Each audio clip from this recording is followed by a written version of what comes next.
Doctor Baba Saheb Ambedkar open university.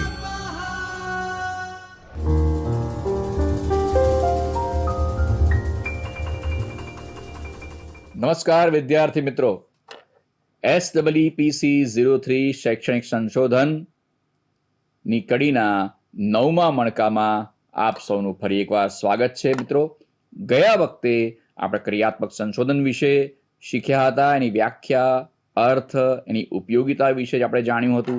હવે એ જ કડીમાં આપણે આજે આગળ વધીશું.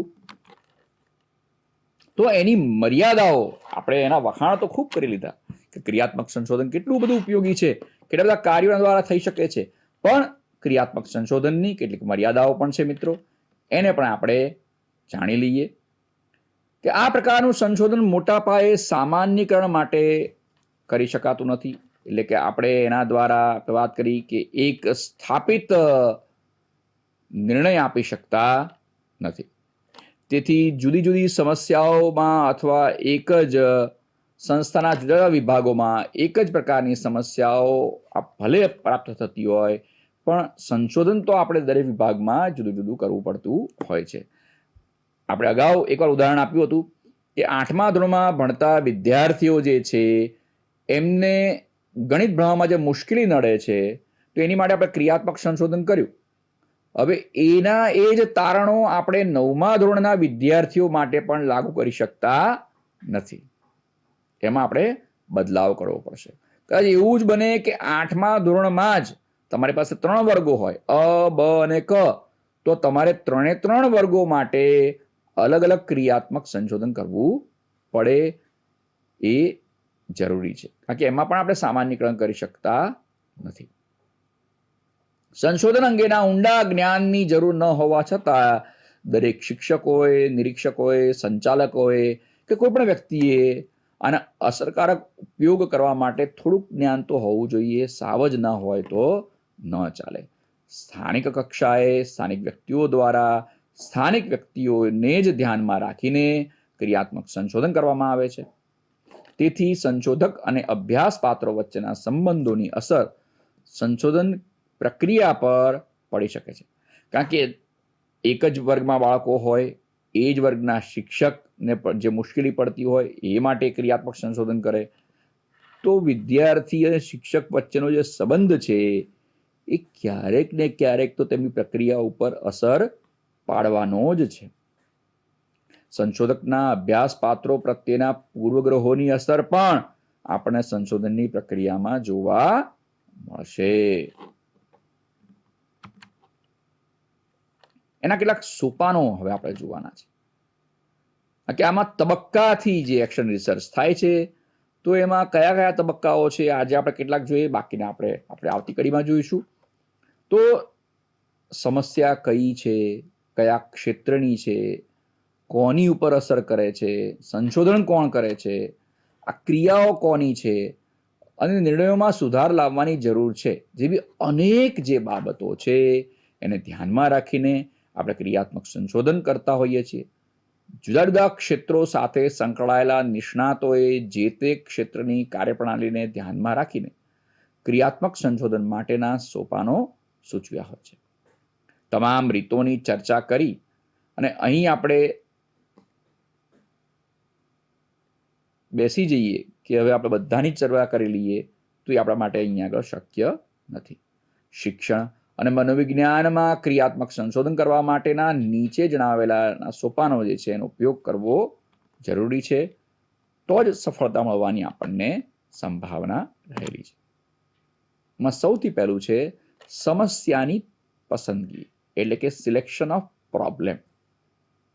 તમારે મુશ્કેલી કઈ છે એ જાણવા માટે તો શરૂઆત થાય છે.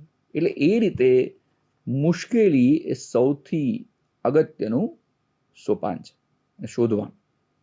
જો કે સમસ્યા સલાહ અને માર્ગદર્શન દ્વારા ઉકેલી શકાતી હોય તો સંશોધનની કોઈ જરૂર રહેતી નથી. શૈક્ષણિક સંસ્થાઓમાં મોટા ભાગે વિદ્યાર્થીઓને લગતી સમસ્યાઓને કેન્દ્રમાં રાખીને ક્રિયાત્મક સંશોધન કરવામાં આવે છે.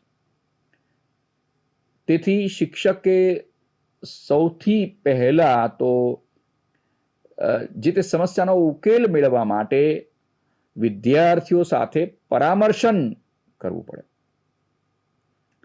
અને એ કર્યા પછી શક્ય તમામ પગલાઓનો વિચાર કરવો જોઈએ. જો આટલું કર્યા છતાં સુધારો જોવા ન મળે તો ક્રિયાત્મક સંશોધન દ્વારા સમસ્યાના મૂળ સુધી આપણે પહોંચવું પડે. આમ ક્રિયાત્મક સંશોધનનું સર્વપ્રથમ સોપાન છે સમસ્યાની પસંદગી. ક્રિયાત્મક સંશોધનમાં સમસ્યાની પસંદગી કરવાની સાથે જ અભ્યાસ પાત્રોની પણ પસંદગી આપમેળે થઈ જતી હોય છે. કારણ કે સમસ્યાને સંશોધનાત્મક બનાવતા પહેલા સામાન્ય પ્રયાસો વડે તેનો ઉકેલ મેળવવાનો પ્રયાસ કરવામાં આવે છે. તે માટે સમસ્યા સાથે સંકળાયેલા તમામ પાત્રોમાં અપેક્ષિત ફેરફાર લાવવાનો પ્રયત્ન સંશોધન શરૂ કરતા પહેલા જ કરવામાં આવે છે. તેથી સમસ્યા પસંદ કરતી વખતે જ અભ્યાસ પાત્રોની પણ ઓળખ થઈ જતી હોય છે. હવે સમસ્યા કથન. સમસ્યા આપણે શોધવાનું છે, પછી આપણે એ સમસ્યાનું સ્ટેટમેન્ટ ઓફ પ્રોબ્લેમ રજૂ કરવાનું છે. સમસ્યા પસંદ કર્યા બાદ આપણે ક્લિયર થઈ ગયા છીએ, આપણી પાસે બધું સ્પષ્ટીકરણ આવી ગયું છે કઈ મુશ્કેલી છે, તો તે માટે સૌથી પહેલા ક્રિયાત્મક સંશોધનનું શીર્ષક નિશ્ચિત કરવામાં આવે છે. ક્રિયાત્મક સંશોધનની સમસ્યા સ્થાનિક કક્ષાની હોય છે, તેથી શીર્ષક એવી રીતે લખવું જોઈએ જેથી જે તે સંસ્થાના કયા વિભાગ સાથે સમસ્યા સંકળાયેલી છે તે સ્પષ્ટ થઈ શકે. આ બાબત સમજવા માટે આપણે કેટલાક શીર્ષકો અહીંયા આગળ મૂક્યા છે, આપણે એની વિશે ચર્ચા કરીએ. ધોરણ 10ના વિદ્યાર્થીઓ નિયમિત રીતે ગૃહ કાર્ય કરતા નથી. તો જો ધોરણ 10 એ આપણે સ્પેસિફિકલી લખીએ છીએ, હવે એમાં પણ ધોરણ 10 ના વિદ્યાર્થીઓ નિયમિત રીતે ગૃહ કાર્ય કરતા નથી. હવે આ તો થયું, પણ કયા ધોરણના, સ્થળ કયું, કઈ જગ્યાના? તો ભાઈ શ્યામ ગોવિંદ માધ્યમિક શાળાના ધોરણ 10ના વિદ્યાર્થીઓ વિજ્ઞાન વિષયનું ગૃહ કાર્ય નિયમિત રીતે કરતા નથી. આ થયું સ્ટેટમેન્ટ ઓફ પ્રોબ્લેમ. એકદમ સ્પષ્ટતા સાથે આપણે કર્યું. ત્યારબાદ છે સંશોધનના હેતુઓને નિશ્ચિત કરવા, એટલે કે deciding the objectives of the research. સમસ્યાના ઉકેલ સુધી પહોંચવા માટે કઈ રીતે આગળ વધવું તેને ધ્યાનમાં રાખીને સંશોધનના હેતુઓ નિશ્ચિત કરવામાં આવે છે. જો કે ક્રિયાત્મક સંશોધન નાના પાયાનું સંશોધન છે, તેને ખૂબ જ મર્યાદિત પાત્રો પર કરવામાં આવે છે, તેથી તેના હેતુઓ, એનું શીર્ષક નક્કી કરતી વખતે જ આપણે સ્પષ્ટ કરી દેવું જોઈએ. તેમ છતાં જો સંશોધનને યોગ્ય દિશા આપવામાં આવે એવો હેતુ આપણે નિશ્ચિત કરવો હોય તો આપણે સમસ્યાના સંદર્ભમાં સંશોધનના હેતુઓ આપણે એકવાર નીચે જણાવ્યા છે, તમે જોઈ શકો છો. તો વિદ્યાર્થીઓની ગૃહ કાર્ય કરવાની અનિયમિતતા માટેના સંભવિત કારણોની તપાસ કરવી. પછી વિદ્યાર્થીઓની ગૃહ કાર્ય કરવાની અનિયમિતતા માટેના સાચા કારણોની તપાસ કરવી, અથવા તો ઉપચારાત્મક કાર્ય કરવું. ઉપચારાત્મક કાર્યક્રમને કારણે વિદ્યાર્થીઓના વર્તનમાં આવેલા ફેરફારોને જાણવા. આ થયા આપણા કુલ હેતુઓ.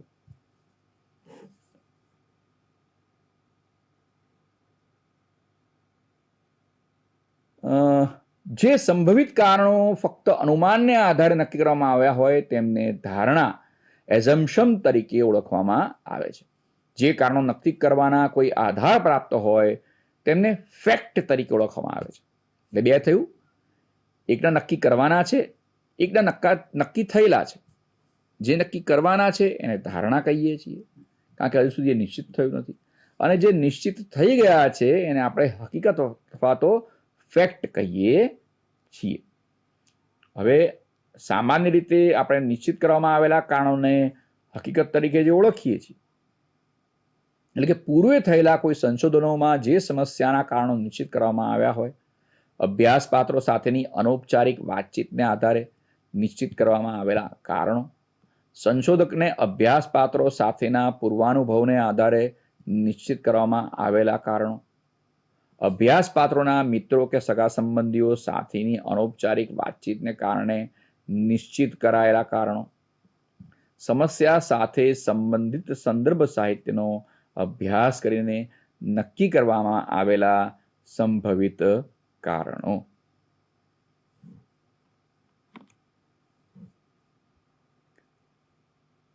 આ બધું કર્યા પછી આપણે હેતુ બનાવી લીધા, હકીકતો જોઈ લીધી, ફેક્ટ જોઈ લીધા. એ પછી આ બધા માટેનું જે ઉપકરણ છે એ બનાવવું બહુ જરૂરી છે. કારણ કે ઉપકરણ વગર તો આપણે આગળ જ કેવી રીતે વધીશું? તો સંભવિત કારણોની યાદી બનાવ્યા બાદ પ્રદત્ત એકત્રીકરણ માટે સંશોધન ઉપકરણોની રચના કરવામાં આવે છે. સામાન્ય રીતે શૈક્ષણિક ક્ષેત્રમાં ક્રિયાત્મક સંશોધન માટે ઉપકરણ તરીકે પ્રશ્નાવલીનો એટલે કે ક્વેશ્ચનેરનો ઉપયોગ કરવામાં આવે છે. તે ઉપરાંત આવા સંશોધનોમાં પ્રદત્ત એકત્રીકરણ માટે અભ્યાસ પાત્રોનું અવલોકન પણ કરી શકાય છે. સંશોધન ઉપકરણનું પ્રમાણીકરણ કરવાની જરૂર રહેતી નથી. સંશોધક પોતે અથવા સહકર્મચારીઓની મદદ લઈને ઉપકરણની યોગ્યતાની ખાતરી કરી શકે છે. એનું સ્ટેન્ડર્ડાઇઝેશન કરાવવાની જરૂર રહેતી નથી. જેમ કે સંશોધક જાતે જ પ્રશ્નોની ભાષા, એની યોગ્યતા અને એની કક્ષા વગેરે અંગે વિચાર કરીને સારામાં સારી પ્રશ્નાવલી તૈયાર કરે છે. સાથે સાથે તે સહશિક્ષકોની મદદ લઈને પણ પ્રશ્નોની યોગ્યતાની ચકાસણી કરી શકે છે. તે ઉપરાંત પ્રશ્નોની રચના કરવા માટે તે નિષ્ણાતોની સલાહ પણ લઈ શકે છે. આ બધું એ જાતે જ કરી શકે. પ્રશ્નાવલીમાં કેટલા પ્રશ્નો રાખવા તેની નિશ્ચિત સંખ્યા કોઈ હોતી નથી. તેમાં જે તે સમસ્યાઓને લગતા તમામ સંભવિત પ્રશ્નોનો સમાવેશ થઈ જવો જોઈએ. હવે આપણે આ ઉપકરણો વિશે ચર્ચા કરી. એના આધારે હવે તમારે અહીંયા આગળ આપેલા પ્રશ્નોના જવાબો તૈયાર કરવાના છે. કે ભાઈ તો સૌથી પહેલા તો ઉપકરણની રચના કેવી રીતે કરવાની છે આપણે સમજાવવાની છે. બરાબર? કયા કયા હેતુઓ સંશોધન નિશ્ચિત કરી શકે છે અને ક્રિયાત્મક સંશોધનના સોપાનો જેટલા પણ છે એનો વિસ્તારથી એક જવાબ તૈયાર કરવાનો છે. એટલે તમામ સોપાન આવી જાય. એટલે કે છેલ્લો પ્રશ્ન છે એ લાંબો પ્રશ્ન છે. તમારા 15 ગુણના પ્રશ્નોમાંનો સમાવેશ થઈ શકે છે. આ સંદર્ભોનો પણ તમે ઉપયોગ કરીને આગળ વધારાનું વાંચન કરી શકો છો. તો મિત્રો, તમે જ્યારે જવાબો તમારા પુસ્તકમાંથી શોધતા હશો ત્યારે તમને ખ્યાલ આવશે કે એમાં ઘણા પ્રશ્નો તમને લાંબા કે ટૂંકા જણાય છે. એ જ રીતે એનું મૂલ્યાંકન તમારે કરવાનું છે. અને જો તમે જાતે કરતા હો તો અથવા અધ્યાપકો તો તમારા જે છે એને તો ખ્યાલ જ હશે કે આ કયા પ્રકારના પ્રશ્નો છે. જ્યારે લાંબો પ્રશ્નનો જવાબ તૈયાર કરતા હોઈએ ત્યારે આપણે ઓછામાં ઓછા 3 પાના, કારણ કે 15 માર્ક્સનો પ્રશ્ન છે તો 3 પાના તો હોવા જ જોઈએ. 3 પાના સુધીનો તમારો પ્રશ્નનો જવાબ તૈયાર થયો હોય તો તમને સારા ગુણ મળી શકે. આ ઓછામાં ઓછા પાના હું તમને કહું છું. વધારે તમે તમારી રીતે એમાં ઉમેરો કરી શકો છો. તો મિત્રો, આજની કડીમાં આટલું જ. આવતા વખતે ફરી મળીશું. ધન્યવાદ. સ્વાધ્યાયઃ